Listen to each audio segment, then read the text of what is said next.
নমস্কার সবাইকে, আমি পৌশালী। পৌষ সানশাইনের আবারও নতুন একটা ব্লগে আপনাদের সবাইকে জানাই অনেক স্বাগত। আশা করি আপনারা যে যেখান থেকে আমার ভিডিওটি দেখছেন সবাই খুব ভালো আছেন আর সুস্থ আছেন। এখন বাজে সকাল প্রায় 8টা মতো। আজকে কিন্তু অনেকটা তাড়াতাড়ি উঠে বাড়ির কাজকর্মগুলো সেরে নিয়েছিলাম। তারপরে এই যে এখন চলে এসেছি কিচেনটাকে এসে একটুখানি ক্লিন করে নিলাম, একটা ভিজে কাপড় দিয়ে ভালো করে মুছে নিচ্ছি। তারপরে এই যে পাখিগুলোকে একটুখানি খেতে দিয়ে দেবো, তার সাথে একটু জলও দিয়ে দিলাম। পাখিগুলো কিন্তু আমি কিচেনে আসার পরেই আমার আওয়াজ পেলে কিন্তু সাথে সাথে চলে আসে। তো আজকে আমি ভাবলাম পুজোতে যাওয়ার আগে ভাতটা আর ডালটা বসিয়ে দিয়ে যাই। আমি কিন্তু এভাবে করেই না সংসারের কাজগুলো সামলাতে থাকি। তা না হলে দেখা যায় কি ছোট বাচ্চা নিয়ে না কাজ করতে ভীষণই হিমশিম হয়ে যায়। ওদিকে ভাত আর ডালটা বসিয়ে এসেছি, যতক্ষণ এদিকে পুজো সারবো ততক্ষণ কিন্তু ওদিকে ভাতটাও সেদ্ধ হয়ে যাবে আর ডালটাও হয়ে যাবে। তো পুজো সেরে উঠেই আমার মোটামুটি আধ ঘন্টার মধ্যেই রান্নাটা কমপ্লিট হয়ে যাবে। আমার প্রত্যেক দিনের রান্নার মধ্যে মোটামুটি ডালটা থাকবেই থাকবে, এটা একটা কম্পালসারি জিনিস। তাই ডাল আর ভাতটা আগে করে নিলে দেখা যায় কি মনে হয় যেন অনেকটা রান্না এগিয়ে গিয়েছে। আর এই যে এখন চলে এসেছি পুজো করতে, আর মেয়েও কিন্তু আমার পিছু পিছু চলে এসেছে। সকালে যখন আমি স্নান করছিলাম ও বাথরুমে ঢোকার জন্য এতটাই অস্থির হয়ে পড়ছিল, ওকেও না সকাল সকাল আমার সাথে স্নান করিয়ে দিয়েছিলাম, তাই আমার সাথে এখন পুজো ঘরে চলে এসেছে। তো এসেই প্রথমে আমি একটা কাপড় দিয়ে পুরো জায়গাটা ভালো করে মুছে নিলাম, মানে ঠাকুরের যে আসনটা সেটা একটা আলাদা কাপড় দিয়ে মুছলাম আর নিচটা একটা আলাদা কাপড় দিয়ে মুছলাম। আমাকে রুমাদি বলেছিল একটা ভিডিওতে যে আমি ঠাকুরের সামনেটা যেন আলাদা কাপড় দিয়ে মুছি। আগে আগে না এই জিনিসটা আমি করতাম, কিন্তু ওই যে একা একা করতাম তো তাই মাঝে মধ্যে ভুলে যেতাম। তো কোনো একদিন রুমাদি আমার একটা ভিডিও দেখে বলেছিল, তারপর থেকে একদিনও আর মিস করিনি। আপনারা না আমার কাছে ঠিক টিচারের মতো, আপনাদের করা এক একটা কমেন্ট আমার কাছে এতটা ইম্পর্টেন্ট, আপনারা একবার বললে দেখা যায় কি সেটা আমি একদমই আর ভুলি না। তো ঠাকুরকে একটুখানি সেবা দিয়ে তারপরে ঠাকুরকে আজকে সকালবেলা একটু গজা দিয়ে ভোগ দিচ্ছি। আর হনুমানজির জন্য একটু লাড্ডু কিনে এনেছিলাম কালকে মার্কেট থেকে, সেটা দিয়ে আজকে ভগবানকে ভোগ দিলাম। সকালবেলার ভোগে নর্মালি আমি এইরকম ধরনের শুকনো জিনিসপত্র দিয়ে থাকি, হয় ফল, না হলে ওই নকুলদানা, না হলে যদি কোনো দিন মিষ্টি কিনে আনি তো মিষ্টি দেওয়া হয়। মিষ্টিটা সাধারণত খুব একটা বেশি কেনা হয় না। আর এই যে দেখুন আমি কিন্তু এখানটায় পুজো করছি, মেয়ে কোলে উঠে বসে গিয়েছে। ও এই সময়টা কোল থেকে একদমই নিচে নামতে চায় না, খুব এনজয় করে এই ব্যাপারটা। আর আজকে কি হয়েছে, এই যে প্রদীপের তাপে না একটুখানি হাত দিয়ে ফেলেছিল, আমি একটুখানি অন্যমনস্ক হয়ে গিয়েছি, তো একটু হাত দিয়ে ফেলেছে, যদিও কিছু হয়নি, তবে একটুখানি কান্নাকাটি করছিল। তো পুজো করতে করতে মাঝখানে অনেকটা সময় ওর পেছনে চলে গিয়েছে। যাই হোক, ওকে শান্ত করে এখন আমি এদিকে চলে এসেছি একটু তুলসী মঞ্চে জল দেওয়ার জন্য। এই মাসটায় না আমার বাবার বাড়ির দিকে তুলসী মঞ্চের ওপরে একটা হাঁড়ি রাখা হয়, মানে মাটির হাঁড়ি, যেটা দিয়ে সারাটা দিন জল পড়তে থাকে। কালকেই তো ব্যালকনিটাকে সাজিয়েছিলাম, তো ভাবছি 1-2 দিনের মধ্যে একটা ছোট হাঁড়ি কিনে এনে তুলসী মঞ্চের ওপরে লাগিয়ে দেবো। আর এই কাজটা কিন্তু ওর বাবা ছুটির দিন দেখেই আমাকে করতে হবে, একা একা মেয়েকে নিয়ে না বেরিয়ে এই সমস্ত কাজবাজ করতে খুব মুশকিল হয়। তো যাই হোক, আমি কিন্তু পুজো সেরে নিয়েছি, আর দেখুন তার মধ্যেই কিন্তু ভাতটা হয়ে গিয়েছে। আগের কোনো একটা ভিডিওতে আপনাদেরকে বলেছিলাম না যে এই ভাতের হাঁড়ির ঢাকনাটা খুঁজে পাচ্ছিলাম না, ওই দিনই কিন্তু একটু ভালো করে খোঁজাখুঁজি করতে আমি ঢাকনাটা খুঁজে পেয়ে গিয়েছি। তো আজকে আমি ওরকমভাবেই তো ফ্যানটাকে ঝরিয়ে নিচ্ছি, আর তার সাথে সাথে কিন্তু এদিকে এই জল রাখা জায়গাটা ভালো করে ধুয়ে নিচ্ছি। এই জল রাখা জায়গাটা মোটামুটি সপ্তাহে আমি 2বার মতো ধুয়ে থাকি, বা 3বারও বলা যেতে পারে। মোটামুটি যখনই খালি হয় তখনই একবার করে ধুয়ে নিই ভালো করে। আর আমার মেয়েকে এখানটা এই জলের বোতলটা ওর বাবা নিয়ে যেতে বলছে, ও পা দিয়ে ঠেলে ঠেলে এটাকে নিয়ে যাচ্ছে, হাত লাগাচ্ছে না। আর আজকে না আমার অ্যাকোয়ারিয়ামটা পরিষ্কার করার দিন রয়েছে। আজকে আরেকটা মজার জিনিস আপনাদেরকে দেখাবো, দাঁড়ান। কাল রাত্রেবেলা 12টার সময় আমি একটা কাণ্ড ঘটিয়েছি, সেটা একটু পরে দেখাচ্ছি। এই যে আমাদের অ্যাকোয়ারিয়ামটা রয়েছে, এর মধ্যে আগে তো 2টো মাছ থাকতো, আর কিছুদিন আগে না আরও 2টো মাছ কিনেছিলাম। তো এই ছোট মাছগুলোকে রাখার পরে দেখা যাচ্ছে কি এই ছোট মাছগুলো আগের মাছগুলোকে একদমই স্থির হয়ে বসতে দিচ্ছে না, ওদেরকে কামড়ে কামড়ে ওদের লেজগুলোকে ছোট করে ফেলেছে। তো এই গোল্ড ফিশগুলোকে এতটাই কামড়েছে যে মানে ওরা নিস্তেজ হয়ে যাচ্ছে। তো আমি কাল রাত্রিবেলা 12টার সময় এদের কাণ্ড কারখানা দেখে না দুজনকে আলাদা করে দিয়েছিলাম।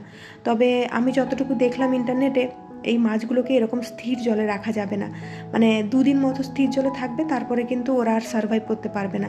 তো 2 দিনের মধ্যে আমাকে কিছু একটা ব্যবস্থা করতে হবে। তো ওর বাবা বলছে যে এটাকে আবার ফিরিয়ে দিয়ে আসবে। তো আমি দেখি যদি আরেকটা ছোট অ্যাকোয়ারিয়াম আনতে পারি আনবো, তা না হলে হয়তো আবার ওটাকে ফিরিয়ে দিয়ে আসবো। তো তো এখানটায় না আজকে ভিনিগার দিয়ে এই কাঁচের জিনিসটা আমি একটুখানি পরিষ্কার করে নিচ্ছি। অনেক দিন ধরে দেখছিলাম ওই জলের দাগগুলো লেগে রয়েছিল, তো সেগুলোকে কিছুতেই সরাতে পারছিলাম না, কিন্তু আজকে ভিনিগার দিয়ে পরিষ্কার করতে দেখলাম কাঁচটা খুব সুন্দরভাবে পরিষ্কার হয়ে গেল। তো মেয়ে এতটাই কান্নাকাটি করছিল, ওকে আর নিচে রাখতে পারলাম না, তো কোলে নিয়েই এগুলোকে ধোয়াধুয়ি করে নিলাম। আর এটা ধোয়াধুয়ি করতে গিয়ে দেখলাম মোটামুটি অনেকক্ষণ আমাকে ধুতে হলো, তা না হলে এই পাথরগুলোর গায়ে না এত বেশি ময়লা জমে থাকে, খুব তাড়াতাড়ি পরিষ্কার হতে চায় না। আর এই যে এখন আমি পরিষ্কার জলে দুজনকে দিয়ে দিয়েছি, কি সুন্দর লাগছে বলুন দেখতে। এই অ্যাকোয়ারিয়ামটা পরিষ্কার থাকলে আমার এতটাই ভালো লাগে, তো আমার তো মনে হয় প্রত্যেক সপ্তাহে একবার করে পরিষ্কার করে দিই, কিন্তু না, এটাকে পরিষ্কার করতে মানা করাই রয়েছে, কারণ এরা না খুব একটা বেশি পরিষ্কার জলে থাকতে পারে না, মোটামুটি 2 সপ্তাহে কিংবা 2.5 সপ্তাহে একবার করে থাকি। আর আজকে সকালবেলা এই লিভিং রুমটা ক্লিন করা হয়নি, মানে এই সোফাটা, তাই এখন আমি ক্লিন করে ফেলছি। প্রত্যেকদিন সকালে উঠে ভাবি এই সমস্ত ডাস্টিংয়ের কাজগুলো ঝাড়ু দেওয়ার আগে করে ফেলবো, কিন্তু সত্যি কথা বলতে কি আমি প্রত্যেক দিন একদমই করে উঠতে পারি না। কোনো দিন ঝাড়ু দেওয়ার আগে করে ফেলছি, আবার আজকে দেখা গেছে কি মেয়ে আমার সাথেই ঘুম থেকে উঠে পড়েছিল, তাই ওকে নিয়ে আর এই সমস্ত কাজ হয়নি। তো এখনও একটুখানি ঘুমোতে কাজগুলো সেরে নিচ্ছি। তো এইদিকে জায়গাটা আজকে একটুখানি ভালো করে ডাস্টিং করে নিচ্ছি, আর তার সাথে সাথে কিন্তু ফ্রিজটাও ভালো করে পরিষ্কার করে নিচ্ছি। তো ফ্রিজ, ওয়াশিং মেশিন কিংবা সোফা, এই জায়গাগুলো কিন্তু আমি ডেইলি ক্লিন করছি আজকাল। তো এই রুটিনগুলো ফলো করার পরে দেখা গেছে কি প্রত্যেক দিনের ক্লিনিংটা প্রত্যেক দিন থাকলে ডিপ ক্লিনিংয়ের সময় খুব একটা বেশি ঝামেলা হয় না। আর সত্যি কথা বলতে ডিপ ক্লিন করার প্রয়োজনও পড়ে না যদি আমরা প্রত্যেক দিনের ক্লিনিংটা প্রত্যেক দিন করে থাকি। আর এই ওয়াশিং মেশিনের ভেতরে এতটাই ময়লা জমেছে, মোটামুটি 15 থেকে 20 মিনিট লাগলো ভেতরটা ক্লিন করতে। আর এই যে জায়গাটা, এটা একটু ভালো করে ধুয়ে দিচ্ছি, এটা অনেক দিন পরিষ্কার হয়নি, ভুলেই গিয়েছিলাম, মাথা থেকে বেরিয়ে গিয়েছিল যে এই জায়গাটা পরিষ্কার করতে হবে। তো আজকে দেখলাম যে না, বেশ ভালো নোংরা হয়েছে, ভালো করে একটুখানি ক্লিন করে দেই। সংসারে এই সমস্ত কাজের মধ্যে এই ক্লিনিংয়ের পার্টটা না আমার ভারী পছন্দের একটা জিনিস, আমার খুব ভালো লাগে ক্লিনিং করতে।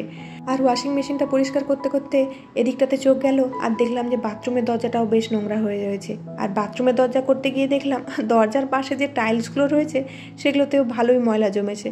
তো দরজাটা করার সাথে সাথে টাইলসগুলোও করে ফেললাম, আর এখন এই বেডরুমটাতে চলে এসেছি। আজকে এই বেডরুমটা ক্লিনিং করব।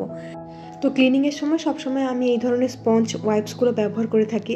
এটাতে না খুব সুন্দর ক্লিনিং হয়, যে কোনো ধরনের সুতির কাপড়ের থেকেও কিন্তু এই স্পঞ্জ ওয়াইপসগুলো খুব ভালোভাবে জায়গা পরিষ্কার করে দেয়। তো আমি এটা ব্যবহার করার পরে একদমই আর কাপড় ব্যবহার করতে ভালো লাগে না। তো এটাকে অল্প করে একটুখানি ভিজিয়ে নিই, তারপরে বেশ ভালো করে নিংড়ে একদম শুকনো শুকনো করে নিয়ে এই কাঠগুলোকে ভালো করে ক্লিন করে নিচ্ছি। তাছাড়া কিন্তু এই উড ক্লিনিংয়ের জন্য আমার একটা সলিউশন রয়েছে, পরের কোনো একটা ভিডিওতে আপনাদের সাথে শেয়ার করব। তো সেটা দিয়ে কিন্তু উডগুলো ক্লিনিং করলে, মানে কাঠের কোনো জিনিস ক্লিন করলে দেখা যায় কি খুব সুন্দর চকচক করে, আর অনেক দিন অবধি কিন্তু কাঠের ওপরে ময়লা জমে না। আজকে এই বেড সাইড টেবিলটা একটুখানি সাজিয়ে দিচ্ছি। এই কোস্টারগুলো না আমি বেলুড় মঠ থেকে নিয়েছিলাম, সেটার উপরে নিজের হাতে তৈরি করা এরকম একটা শোপিস, খুব সুন্দর লাগছে দেখতে না। যদিও সাজানোর মতো কিছুই নেই, ভীষণই সাদামাটা একটা জিনিস, তবে আমার এইরকম ধরনের ছিমছাম সাজানো কিন্তু বেশ ভালো লাগে। তো এখন আমি এই দরজাটাকেও একটুখানি ক্লিন করে নিচ্ছি। এই কাঠের দরজার হ্যান্ডেলগুলো, এই যে স্টিলের হ্যান্ডেলগুলো, এগুলোই না বেশি নোংরা হয়। দরজাটা হয়তো খুব একটা বেশি নোংরা হয় না, কারণ আমি একটা রুটিন মাফিক ক্লিন করি, তো দরজা নোংরা হয় না, কিন্তু এই হ্যান্ডেলগুলো খুব নোংরা হয়ে যায়। তো এই রুমের মোটামুটি যা যা জিনিস ছিল সেগুলোকে ভালোভাবে আমি এই ওয়াইপস দিয়ে পরিষ্কার করে নিচ্ছি। বারবার যাচ্ছি, ওয়াইপসটাকে একটু করে ভিজিয়ে আনছি, তারপরে বারবার এই জায়গাগুলো ক্লিন করে নিচ্ছি। তো আজকে কিন্তু রান্নাবান্না সেরকম বিশেষ একটা ঝামেলা নেই, কারণ কালকে যে আমি আলু পটলের তরকারিটা বানিয়েছিলাম ওটা একটুখানি বেশি রয়েছে। তো আজকে একটুখানি ডাল বানিয়ে নিয়েছিলাম। তো খাওয়া দাওয়া কমপ্লিট করে এখন থালা বাসনগুলো ধুয়ে নিচ্ছি। রান্নার ফাঁকে ফাঁকে যেহেতু অনেকটা থালা বাসন ধুয়ে রেখেছিলাম, তাই খুব একটা বেশি থালা বাসন ধোয়ার ঝামেলা নেই। তাই এই কয়েকটা ছিল, এগুলো ধুয়ে নিয়ে এখন আমি কিচেনটা একটু ভালো করে ক্লিন করে নেব। ভিডিওটা জুড়ে এখনও অবধি যারা আমার সাথে রয়েছেন তাদের সবাইকে জানাই অসংখ্য ধন্যবাদ। আর আজকের ভিডিওটা যদি আপনাদের ভালো লেগে থাকে তাহলে প্লিজ একটা লাইক কমেন্ট করে জানাতে ভুলবেন না। আর এই চ্যানেলের নতুন বন্ধু হলে ভিডিওটা যদি আপনারা প্রথমবারের মতো দেখে থাকেন, আর ভিডিওর মধ্যে যদি আপনাদের কোনো অংশ একটু হলেও ভালো লেগে থাকে, তাহলে প্লিজ একটা কমেন্ট করে জানাবেন, আর সাবস্ক্রাইব করে আমার পাশে থাকার চেষ্টা করবেন। আর এদিকে আপনাদের সাথে কথা বলতে বলতে কিন্তু কিচেনটাও আমার ক্লিন হয়ে গেল। আজকে হাজব্যান্ডকে টিফিনে একটুখানি ঘি টোস্ট বানিয়ে দিচ্ছি। রুটিগুলোকে আগেই টোস্ট করে নিয়েছিলাম, তারপরে একটুখানি ঘি ছড়িয়ে দেবো আর অল্প করে ওপর থেকে চিনি দিয়ে দেবো। এই জিনিসটা খেতে কিন্তু বেশ ভালো লাগে। তো আজকে আমার হাজব্যান্ডের ঠান্ডা লেগেছে বলে সেরকম কিছু খাওয়ার নিয়ে যেতে চাইছে না, এটাই দিতে বললো, তাই এটাই দিয়ে দিলাম। আর তার সাথে একটা লাড্ডু দিলাম সকালে, যেটা আমি হনুমানজিকে ভোগে দিয়েছিলাম, সেটা দিয়ে এখন হাজব্যান্ডের টিফিনটা ভালো করে প্যাক করে দিচ্ছি। আর আজকে দুপুরবেলা নিজের একটুখানি যত্ন নেব ভেবেছি। অনেক দিন ধরে দেখছি স্কিনটা না বড্ড বেশি ড্রাই হয়ে যাচ্ছে, কেন জানি না, এই ওয়েদারের জন্যই হতে পারে হয়তো। তো ভাবলাম একটুখানি ফেস প্যাক ব্যবহার করি।